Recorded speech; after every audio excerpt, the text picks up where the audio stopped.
No âncora de hoje nós vamos terminar o tema que iniciamos no último, que é não ore por eles. É a fala de Deus ao seu profeta, que é íntimo, ao profeta que tem sido fiel, o profeta Jeremias. E esse não ore por eles, não ore por este povo, está dentro de uma narrativa de várias conversas entre Deus e o profeta Jeremias. Nós lemos algumas das semanas passadas, onde havia essa expressão não ore por eles, e hoje nós vamos continuar. Renovando, aquela informação para você que tem talvez acompanhado o âncora, o livro de Jeremias ele está fora de cronologia. Então, se você vai vendo os capítulos, você vai ver que tem histórias que não estão em sequência cronológica. Então, uma dica para você, para entender, assim, tentar formular uma cronologia, é sempre perceber que nos textos de Jeremias existe uma referência histórica que é o ano e o rei que está reinando. Lembrando que quando Jeremias nasceu, eu já comentei isso no primeiro estudo sobre Jeremias, sobre a vida desse profeta, era o rei Manassés. O rei Manassés é tudo de pior que pode acontecer com uma nação e ter um governante como o rei Manassés, que reinou mais que meio século de crueldade, de perversão, de idolatria, de rebeldia a Deus. Então, quando o profeta nasce, ele está nasceu e a sua infância é rei Manassés. Mas quando ele começa a profetizar, então você sempre tem que procurar para entender a cronologia o rei Josias, que é o rei da reforma, como eu comentei, o rei que limpa o templo da idolatria, que acha o rolo sagrado, que é o pedaço do livro do Deuteronômio. Esse rei que, quando criança, começa a colocar Israel, tentar fazer com que Israel tenha um avivamento espiritual. Então você vai procurando nas histórias que nós estamos lendo qual é o rei. Se é Josias, o segundo rei que você vai ver que Jeremias fala é o rei Jeoaquim. Então tem Josias, Jeremias prega durante o governo dele. Jeoaquim reina durante 11 anos e depois vem o rei Zedequias, que também reina por 11 anos. Esses são os três reis principais. Então, Josias, Jeoaquim e Zedequias.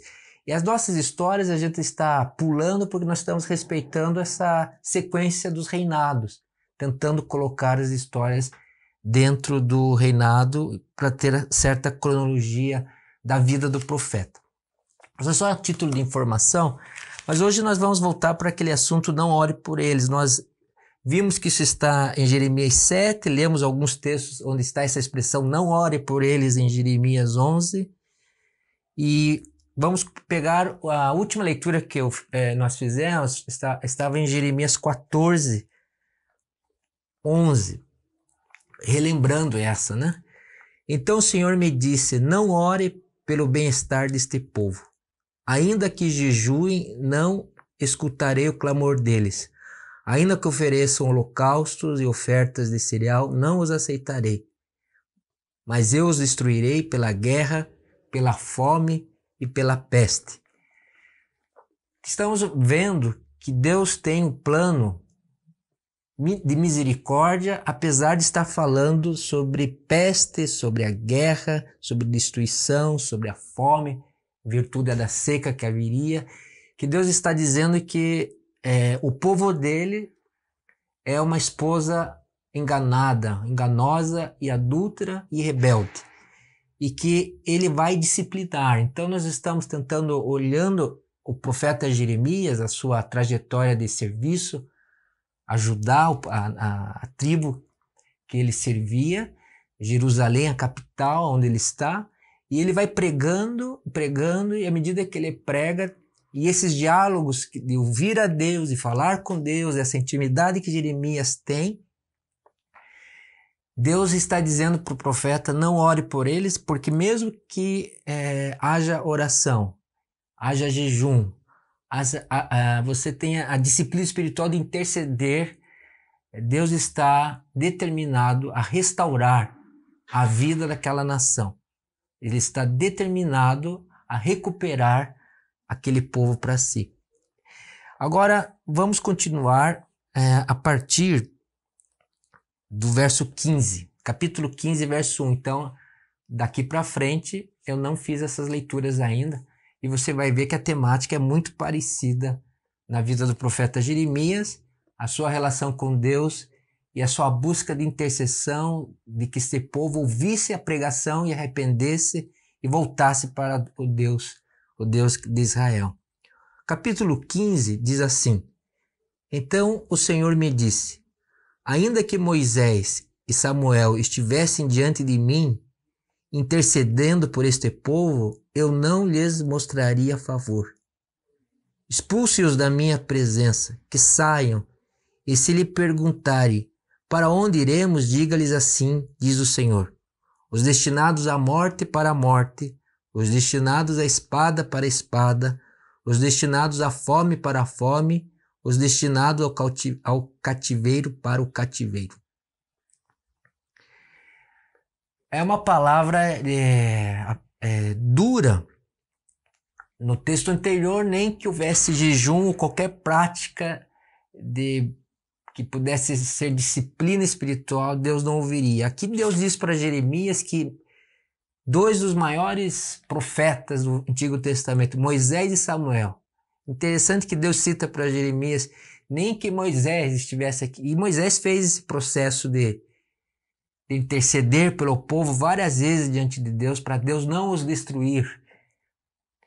Samuel, o último dos juízes, sacerdote, também em muitos momentos orou e buscou a Deus a favor do povo. Deus está dizendo, olha, esses dois exemplos, Jeremias, mesmo que esses dois homens estivessem diante de mim, além de você, eu não ouviria, porque os meus planos são de restauração. Então Deus, apesar de dizer que os destinados à morte é a morte, a espada, a fome é a fome, Deus está dizendo que a disciplina dele e o propósito da disciplina de Deus para as nossas vidas é trazer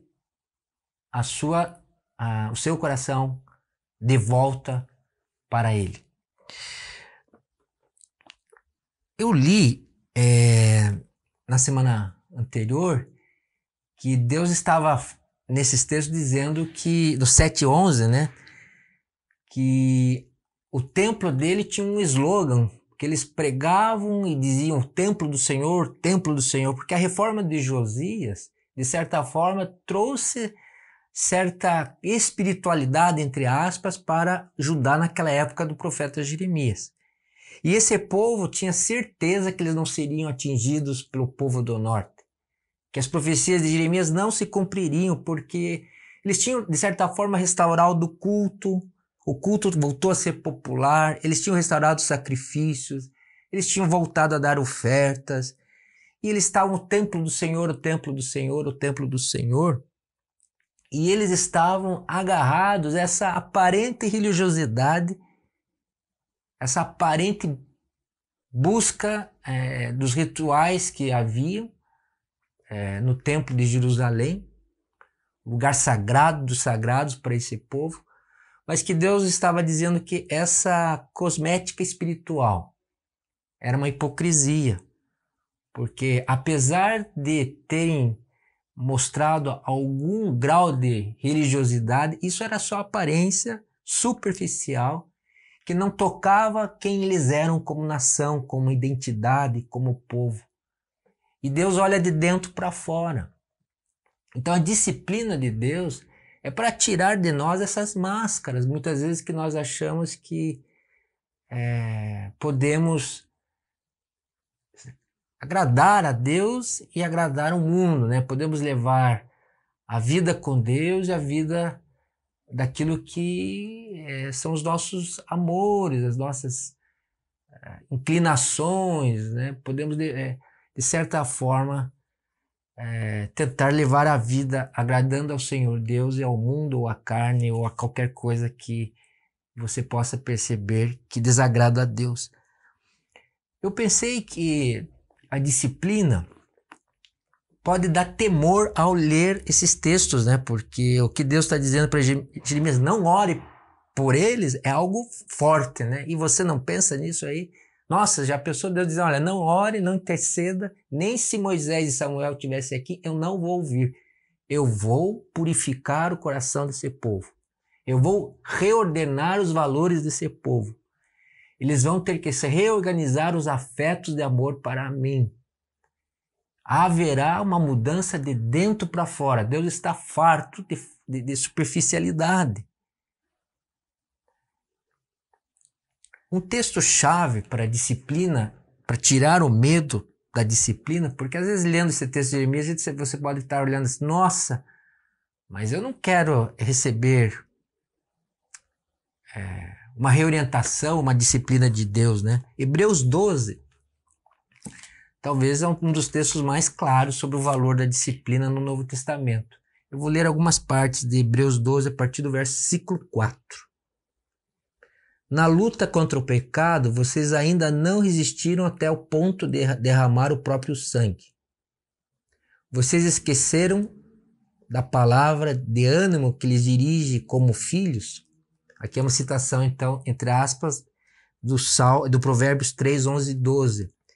Então, o escritor de Hebreus está citando um texto de Provérbios aqui. Meu filho, não despreze a disciplina do Senhor, nem se magoe com a sua repreensão, pois o Senhor disciplina quem ama. Presta atenção, a disciplina é para aqueles a quem Deus ama e quer perto, pois o Senhor disciplina quem ama e castiga todo aquele que aceita como filho.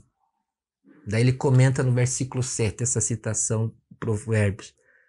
Suportem as dificuldades recebendo-as como disciplina. Deus os trata como filhos. Ora, qual o filho que não é disciplinado por seu pai? Se vocês não são disciplinados, e a disciplina é para os filhos, então vocês não são filhos legítimos, mas sim ilegítimos. Em outras traduções, bastardos, né? Além disso, tínhamos pais humanos que nos disciplinavam e nós os respeitávamos. Quanto mais devemos submeter-nos ao Pai dos Espíritos para assim vivermos. Nossos pais nos disciplinaram por curto período, segundo lhes parecia melhor, mas Deus nos disciplina para o nosso bem, para que participemos da sua santidade. Nenhuma disciplina parece motivo de alegria no momento, mas sim de tristeza. Mais tarde, porém, produz fruto de justiça e paz para aqueles que por ela foram exercitados. Hebreus está dizendo que a disciplina de Deus, tanto no Antigo quanto no Novo Testamento, por isso que ele cita Provérbios, é para o seu e meu bem. E a disciplina que Deus está levantando no tempo de Jeremias é para o bem daquele povo. Só que a disciplina, não sei se você foi disciplinado pela sua mãe, pelo seu pai, se levou chinelada, tinha varinha, ou se era uma coisa abusiva, ou se era uma coisa licenciosa, não havia disciplina nenhuma. Ninguém vive numa relação, numa família, sem limites. Ninguém pode amadurecer sem ter discernimento moral do que é certo e errado. E ninguém pode crescer na maturidade, nem numa família de laços sanguíneos, ou numa família de laços apenas relacionais, ou numa comunidade, nos relacionamentos comunitários e sociais, nem na fé. Olha, meu irmão, se você não entender que Deus tem todo o direito como Pai Celeste, aqui chamado Pai dos Espíritos, o bom Pai, de usar da sua disciplina, de usar dos limites, de colocar eu e você em situações de dificuldade, que na Bíblia sempre tem a conotação de provação. Qual que é a provação da nossa fé? Ora, provar a fé é testar, é testes da fé. Isso está escrito no Novo Testamento todo, né?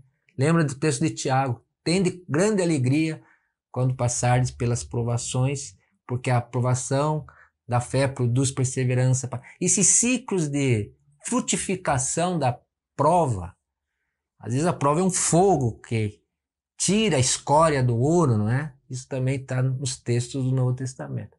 Na verdade, esse texto é bom, de Hebreus, assim, esclarecedor no sentido de bom no esclarecedor, porque ele diz que quando você está sendo disciplinado, você tem tristeza, não é motivo de alegria, mas de tristeza. Porque você não está percebendo que isso é para o seu bem, frutifica, e é necessário purificar os nossos desejos. Deus precisa nos disciplinar, permitir situações e circunstâncias da nossa vida, às vezes permitir algum tipo de sofrimento, talvez uma grande pandemia, ou talvez uma simples frustração na vida, uma decepção, ou alguma coisa que eu preciso me submeter e quebrar o meu orgulho para gerar espaço para a humildade, para crescer o caráter de Jesus em mim, né? Formar Cristo em nós requer disciplina, porque o nosso coração ele é distorcido, os nossos desejos são enganosos, as nossas emoções e sentimentos precisam ser reorganizados, reordenados, a nossa mente precisa ser limpa e purificada. Esse é o trabalho de santificação, como o texto diz, é feito por disciplina. Então, as provações que nos disciplinam, que nos reorganizam, quando você está passando, o texto diz assim: nossos pais nos disciplinaram segundo o que parecia melhor, mas Deus nos disciplina para o nosso bem. Grave isso no seu coração. Aceite a disciplina de Deus. Perceba que as provações da vossa fé, da minha fé, da nossa fé com o povo de Deus, nas mãos de Deus vão produzir fruto de arrependimento, de maturidade, de caráter, de integridade, nos tornando parecidos com o seu Filho Jesus Cristo. O propósito de Deus na nossa vida não é nos satisfazer no sentido do ego. Eu não creio que você entrou para o Evangelho, para o reino de Deus, para ser feliz do jeito da carne, para autorrealização, autossatisfação, autopromoção, auto. Não, nós estamos no reino de Deus pela graça. E a obra do Espírito Santo é nos transformar à semelhança de Jesus. Então tem muita coisa para ser feita na nossa vida, na sua e na minha. Há muita coisa que nós precisamos ser transformados, mudados, renovados, qualificados. Esse é um trabalho de santificação que vai durar a vida toda. Então a disciplina é uma nutrição, é uma ideia que nunca acaba na vida do crente. E é como diz o texto, então quando nós estamos na disciplina, parece ser motivo de alegria, não parece ser motivo de alegria no momento, mas sim de tristeza. Mas mais tarde produz frutos de justiça e paz. E mais tarde produziu frutos de justiça e paz na nação de Israel, sim. Agora, voltando para Jeremias e voltando para a expressão que nós temos visto aqui, não ore por eles. Já vimos isso diversas vezes no capítulo 7, no capítulo 11, no capítulo 14, no capítulo 15, que eu acabei de ler agora, e vou voltar para ele. Então, voltando para Jeremias 15. O que fazer quando Deus vira para você e diz assim, não ore, já pensou você ouvir isso de Deus? Não ore por aqueles, por estes, não ore para este povo, não ore porque eu não vou ouvir, mas Deus está ouvindo, no sentido, está dizendo que eu não vou atender, ou seja, eu não vou deixar de exercer a minha graça, minha misericórdia, a minha soberania. Eu não vou deixar de trabalhar no coração desse povo. É isso que Deus está querendo dizer para nós, neste encontro âncora. O nome de Deus é zeloso e Ele, como Pai, vai nos educar. Mas vai nos educar, se permitir provação na nossa vida, provação da fé, se permitir esse exame da fé, esse teste da fé, é para o seu e o meu bem. Confie nisso. Não tenha medo de Deus. Não sei como foi seu pai, não sei como foi as pessoas da autoridade na sua vida. Geralmente quando a gente lê esses textos aqui, nós ficamos meio arrepiados, horrorizados, e, nossa, Deus está sendo muito cruel, mal, né? Deus está irado. Mas asseguro a você que a clareza e a perfeição de Deus nos coloca que frente à disciplina é melhor nos submetermos e nos soltarmos com confiança nas mãos do Espírito Santo. E ele vai nos conduzindo sobre essas provas. E ele vai nos trazendo os frutos de justiça e paz, como diz o texto de Hebreus. Os frutos que estão no coração de Deus para a sua vida. Não tenha medo de Deus. É lamentável se você ler esses textos e não perceber que Deus está construindo o caráter deste povo, trazendo identidade a eles, e que vai haver o renovo, vai haver renovação. Esse povo vai sobreviver ao cativeiro. Depois de 70 anos, no tempo de Deus, eles serão restaurados. Tendo a continuidade sobre, então, nada de medo de Deus. Confie, você está nas mãos de um bom educador, porque ele é amoroso, é o Pai amoroso, o Pai do nosso Senhor Jesus Cristo. É muito melhor como eu sou um pai, como você teve seu pai terreno. Deus não falha, não erra, não se atrasa e não é injusto. E a sua ira não dura para sempre. As suas misericórdias é que duram para sempre. No capítulo 15, se você olhar esse contexto que nós estamos vendo, por que Deus está dizendo não ore para eles? Você sempre tem que relembrar o versículo, que eu já li, mas posso reler de novo, do 7:11, por que está havendo essa disciplina. E nós começamos isso lendo essa leitura. Este povo que leva o meu nome tornou-se para vocês. Este templo, desculpe, que leva o meu nome tornou-se para vocês um covil de ladrões. Cuidado! Eu mesmo estou vendo isso, declara o Senhor. Esse covil de salteadores, o covil de ladrões, Jesus, 650 anos depois, usou essa mesma expressão para falar do templo e dos fariseus e dos líderes religiosos que tinham uma pretensa fachada de compromisso com Deus, mas o seu íntimo, no seu coração, estava longe de Deus, não havia nenhuma intimidade com o Senhor Jesus. Tanto é que crucificaram Jesus. Isso está em Marcos 11, 15 a 19. Essa mesma expressão, 650 anos depois, Jesus também denuncia essa impossibilidade de dizer que eu sou de Jesus e viver a vida independente da sua soberana vontade e do senhorio de Jesus. O covil de salteadores, nessa aqui está como covil de ladrões, é um lugar seguro para se esconder.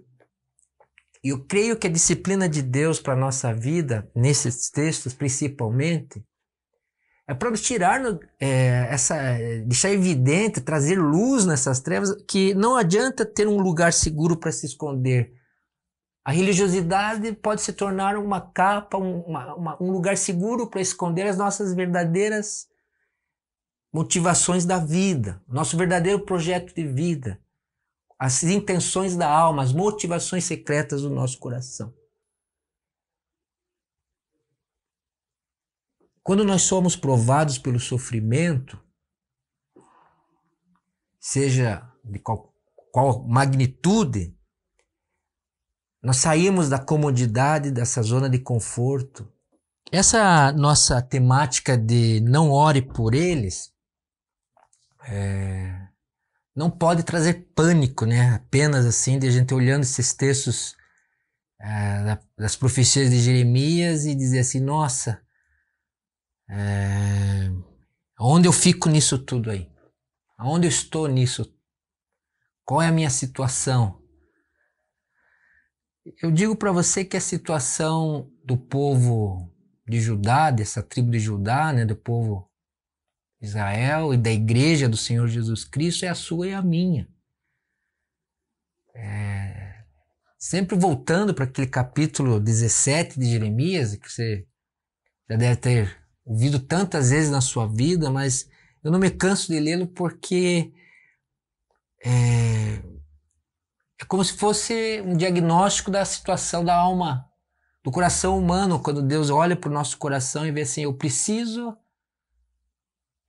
como Pai, como Deus, Criador, como Pai, eu preciso que esse povo, que essa igreja, que esse grupo, que essa pessoa, que eu e você aí, entendam que o coração é mais enganoso, Jeremias 17:9, né? O coração é mais enganoso do que qualquer outra coisa.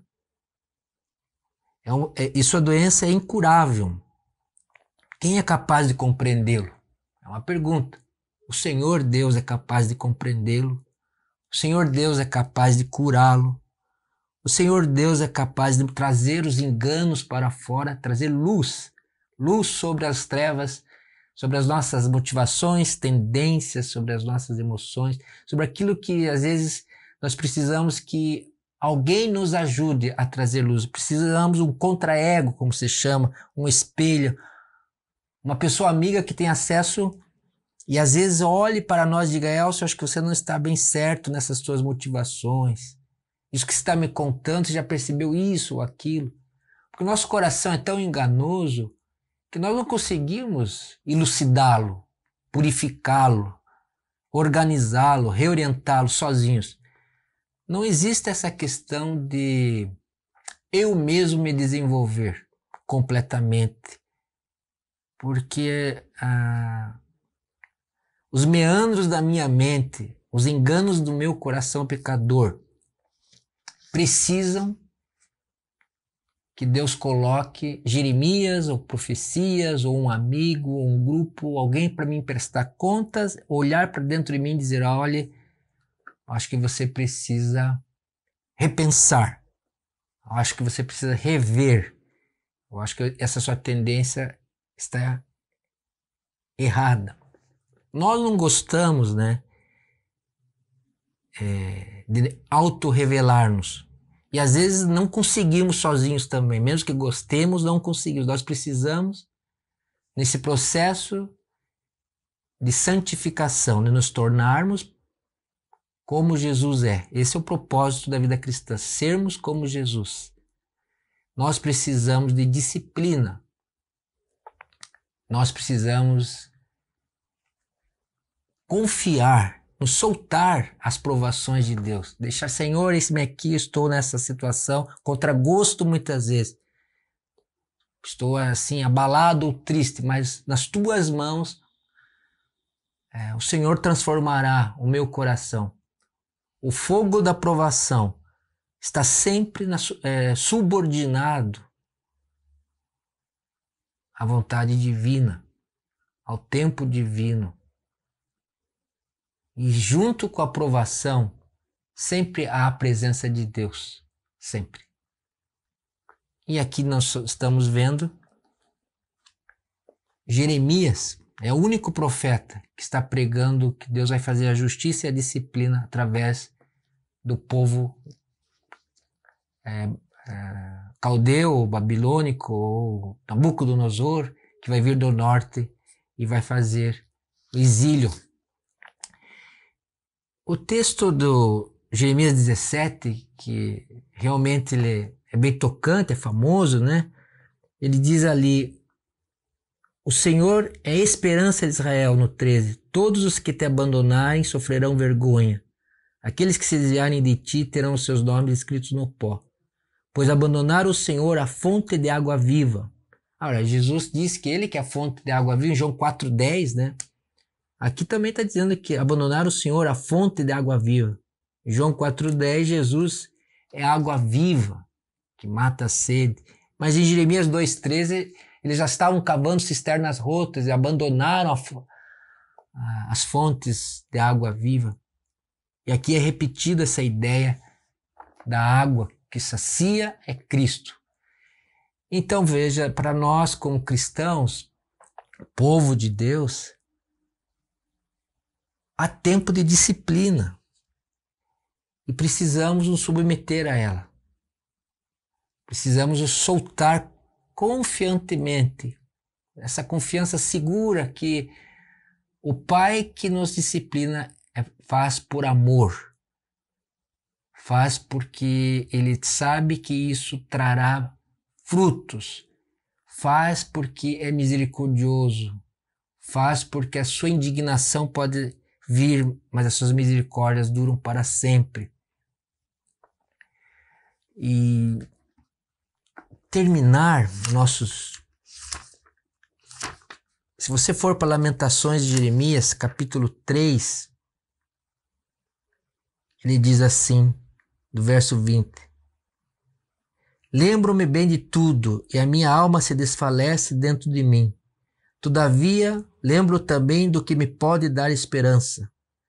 Graças ao grande amor do Senhor é que não somos consumidos, pois as suas misericórdias são inesgotáveis.